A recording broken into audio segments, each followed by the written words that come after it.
तो फ्रेंड्स अभी हम लोग देखेंगे properties of the 4 type of crystalline solids. Crystalline solids हम लोग पहले पढ़ चुके हैं, तो इसके आगे एक एक टाइप्स, उनकी जो प्रॉपर्टीज और उनके टाइप्स में हम लोग डायरेक्टली कंपैरिजन करके इस चार्ट के थ्रू एकदम इजीली हम लोग इसको समझने की कोशिश करेंगे। और ये जो ये टेबल आपको पूरी याद रखनी है, ट्राई करना है कि जितना हो सके उतना याद रखें। इसमें क्या होगा ना, आपका एक बेनिफिट ये होगा कि आपको अलग अलग टाइप्स को याद रखने की जरूरत नहीं पड़ेगी। जब आप प्रॉपर्टीज और टाइप को एक साथ में पढ़ेंगे ना, तो आपको इजीली याद हो जाएगा। आपको प्रॉपर्टीज भी साथ में हो जाएगी, इसके साथ में आपके सारे के सारे टाइप्स भी इजीली हो जाएंगे। सो सबसे पहले हम लोग आयनिक, तो इसमें हम लोगों ने दो में डिवाइड किया है। ये साइड में हमारी प्रॉपर्टीज है सारी के सारी, ये साइड में हमारे टाइप्स है। टाइप्स में क्या क्या है, आयनिक सॉलिड है जो हम लोग पहले पढ़ चुके हैं कि उसमें आयंस फॉर्म होते हैं। फिर कोवलेंट बॉन्ड के साथ में कोवलेंट नेटवर्क सॉलिड्स हम लोगों ने पढ़ा है, मॉलिक्यूलर सॉलिड्स पढ़ा है, मेटालिक सॉलिड्स पढ़ा है। इसके साथ साथ हम लोगों ने पार्टिकल्स जो प्रॉपर्टीज थी वो क्या है कि उनके पार्टिकल्स की जो यूनिट सेल्स है वो किस तरह से कंबाइन है, उनका इंटर पार्टिकुलर फोर्स कौन सा है, उसके बाद उनकी हार्डनेस कैसी है, फिर उनका मेल्टिंग पॉइंट क्या है, थर्मली और जो इलेक्ट्रिकल कंडक्टिविटी है वो कैसी है, और इसके बाद हम लोग थोड़े एग्जांपल्स पढ़ेंगे। सो अभी हम लोग क्या करेंगे, एक प्रॉपर्टी लेंगे, एक टाइप लेंगे, उसके साथ में सारी प्रॉपर्टीज लेंगे। तो सबसे पहले हम लोग सॉलिड आयनिक सॉलिड्स लेते हैं। उसकी पहली प्रॉपर्टी है particles of the cell units. मतलब उनके जो सेल यूनिट्स जो है वो पार्टिकल कौन कौन से, तो उसमें हम लोगों ने कटायन और अनायन देखे थे। अगर आपको याद है तो मैंने एक एग्जांपल दिया था आपको सोडियम क्लोराइड का, NaCl का आपको मैंने एग्जांपल दिया था, जहां पे हमारा ये कटायन और अनायन हमारे दोनों आ जाते हैं। तो ये जो है इस आयनिक सॉलिड्स के जो यूनिट सेल्स है वो हमारे आयन और कटाइंस होते हैं, यानी पॉजिटिव और नेगेटिव चार्जेस वाले पार्टिकल्स। सो ये हमारे हो गए कटायन एंड अनायन। किसमें आ गए, ionic solid, particles of the cells units will be cation and anion. उसके बाद में उनका इंटर पार्टिकुलर फोर्सेस जो है वो कौन कौन सा है, उसमें इलेक्ट्रोस्टैटिक फोर्स है। डेफिनेटली यहाँ पे प्लस और माइनस चार्जेस आ रहे, तो वहां पे हमारे इलेक्ट्रोस्टैटिक फोर्स रहेगा। हार्डनेस कैसी होगी, हार्डनेस उसका हार्ड होगा और ब्रिटल होगा। हार्ड और ब्रिटल उसका स्ट्रक्चर रहेगा। अगर आपने आपके घर में जो सॉल्ट नमक जो है, अगर आपको उसने देखा होगा तो वो थोड़ा हार्ड होता है, वो ब्रिटल होता है, इजीली टूट भी जाता है अगर ब्रेक करेंगे तो। उसके बाद में हम लोग उसका मेल्टिंग पॉइंट देखेंगे। मेल्टिंग पॉइंट जो होता है नॉर्मली उसका 600 degree Celsius to 3000 degree Celsius तक हो सकता है। उसके बाद में उसके थर्मल और हम लोग इलेक्ट्रिकल कंडक्टिविटी अगर देखें तो एक्चुअली वो पुअर होता है।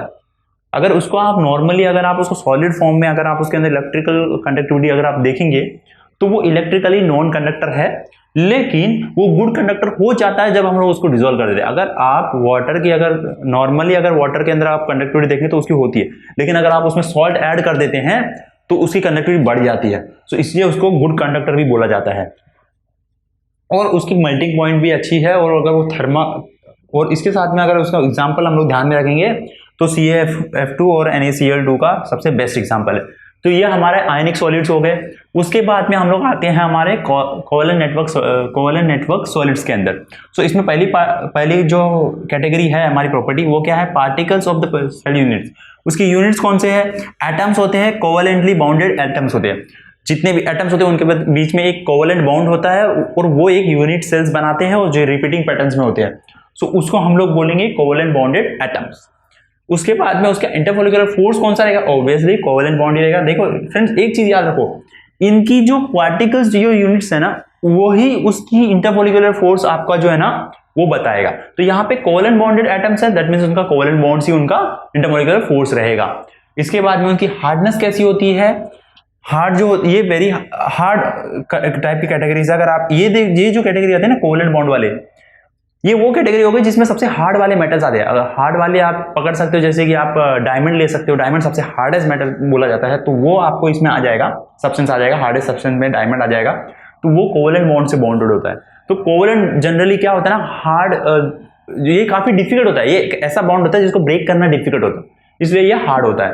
सो उसका मेल्टिंग पॉइंट के अंदर भी मैं आपको एकदम इजीली बता, सपोज कीजिए आप आगे का मेल्टिंग पॉइंट भूल गए हो, आपको याद नहीं आ रहा, तो बस आपको इतना याद रखना, जो जितना हार्ड होता है उतना ही उसका मेल्टिंग पॉइंट हाई होता है।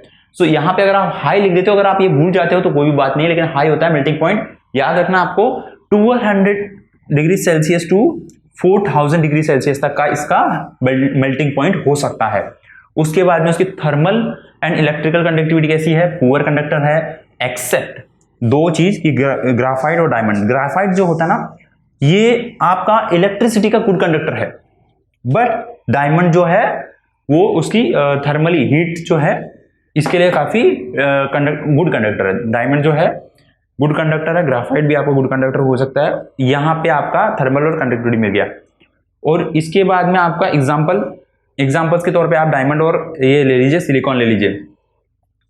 उसके बाद हम आते हैं मॉलिक्यूलर सॉलिड्स के ऊपर और उसकी प्रॉपर्टीज के ऊपर। मॉलिक्यूलर सॉलिड्स के अंदर हम लोग क्या है, मोनो एटॉमिक है और पॉली एटॉमिक मॉलिक्यूल्स है। इसमें क्या होता है ना, पार्टिकल यूनिट सेल्स जो होते हैं ना उसमें कभी कभी क्या होता है, सेम एटम आपके मोनो एटम्स एक एटम्स भी आ सकते हैं, या फिर बहुत सारे नंबर ऑफ एटम्स जो होते हैं उनके आप रिपीटिंग पैटर्न देख सकते हो, इसलिए उसको मॉलिक्यूलर सॉलिड्स बोला हुआ है। सो उसके अंदर जो इंटरमॉलिक्यूलर फोर्स कौन सा रहेगा, लंडन फोर्स रहेगा, डाइपोल फोर्स रहेगा और हाइड्रोजन बॉन्ड फोर्सेस रहेगा। इसमें आपको याद रखना है कि मॉलिक्यूल्स के बीच में कौन सा बॉन्ड्स होता है, बस वो आपको ध्यान में रखना है। तो दो अगर मॉलिक्यूल पकड़ते हो तो उसमें एक लंडन फोर्स होता है, एक डाइपोल इंटरैक्शन फोर्सेस होते हैं और हाइड्रोजन बॉन्ड फोर्स होता है। जनरली सारे मोस्ट ऑफ द मॉलिक्यूल्स के अंदर हाइड्रोजन अवेलेबल रहता है, तो हाइड्रोजन शेयर करके जो बॉन्ड बनता है वो आप इसमें ले सकते हो, फोर्सेस में ले सकते हो, इसलिए उसको हाइड्रोजन बॉन्ड्स भी बोला जाता है। उसके बाद में अगर हार्डनेस के तौर पर देखा जाए तो हार्डनेस में अगर ये हार्डनेस आपको जो है स्लाइड हार्डनेस मिलेगी आपको, इसके अंदर ज्यादा हार्डनेस नहीं होती है, मॉलिक्यूल्स इजीली ब्रेक हो सकते हैं।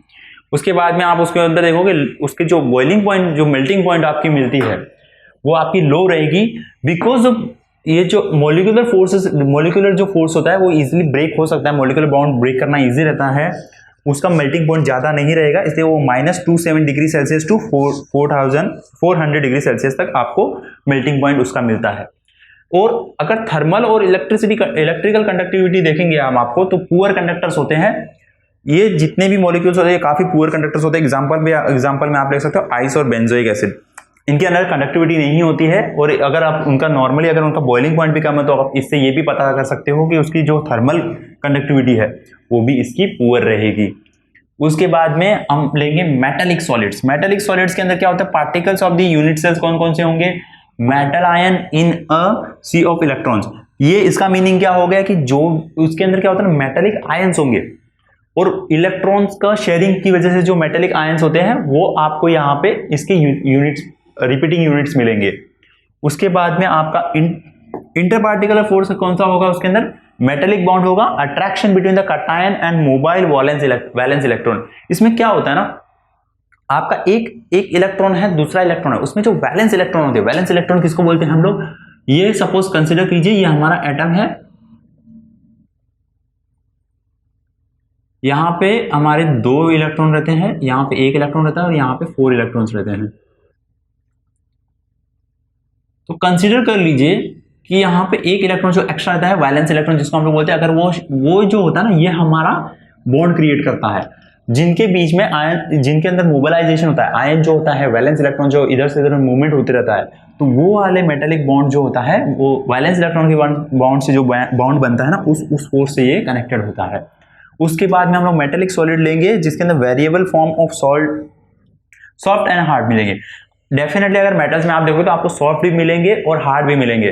अगर सॉफ्ट के तौर पे आप लेना चाहें तो आप सोडियम ले सकते हैं, सल्फर ले सकते हैं जो कि सॉफ्ट होता है, और हार्ड में अगर आप चाहें तो आप हमारे यहाँ पे मैग्नीशियम ले सकते हो, कॉपर ले सकते हो, ये सब कैसे हार्ड भी है, और यहाँ पे आपको सॉफ्ट और हार्ड दोनों मिलेंगे, अलग है। उसके बाद में इसकी जो मेल्टिंग पॉइंट रहती है ये आपको काफी वाइड रेंज मिलती है, क्योंकि क्या होता है ना, मेल्टिंग पॉइंट इनका काफी कम भी हो सकता है और ज्यादा भी हो सकता है। मेटल्स काफी डिफरेंट टाइप के आपको मिल जाएंगे यहाँ पे।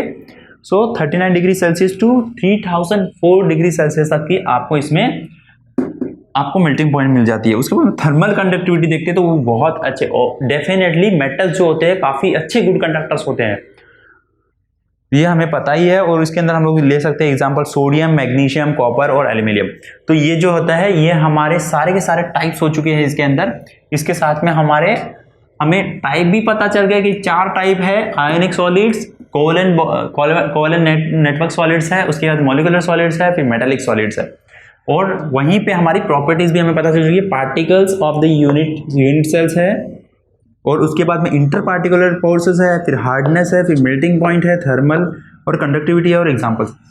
एक चीज़ को अगर आप चाहो तो इसमें समझ सकते हो कि थर्मल और ये जो कंडक्टिविटी दोनों आपस में लिंक है। जो मोस्ट ऑफ टाइम जो भी हमारा थर्मली गुड कंडक्टर होता है वो मोस्ट ऑफ टाइम इलेक्ट्रिसिटी के लिए भी गुड कंडक्टर होगा। तो इसको आप इजीली ध्यान में रखिएगा। इसके अंदर अगर आपको याद रखने वाली चीजें तो ये देखिए, चार जो पार्टिकल्स है इसमें आप ये जो प्रॉपर्टीज है ना, अगर वो आपको अच्छे से याद है तो आप उसका एग्जाम्पल इजीली आप बना सकते हो। यहाँ पर आपको खाली याद रखने हैं वो है 4 टाइप्स और 4 प्रॉपर्टीज, एग्जाम्पल आपको याद आ ही जाएगा।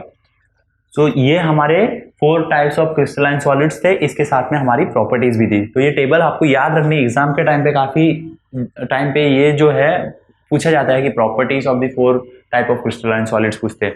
तो बेटर जब आप वर्ड्स में लिखते हो उससे अच्छा है कि आप इसमें टेबल फॉर्म कर दो।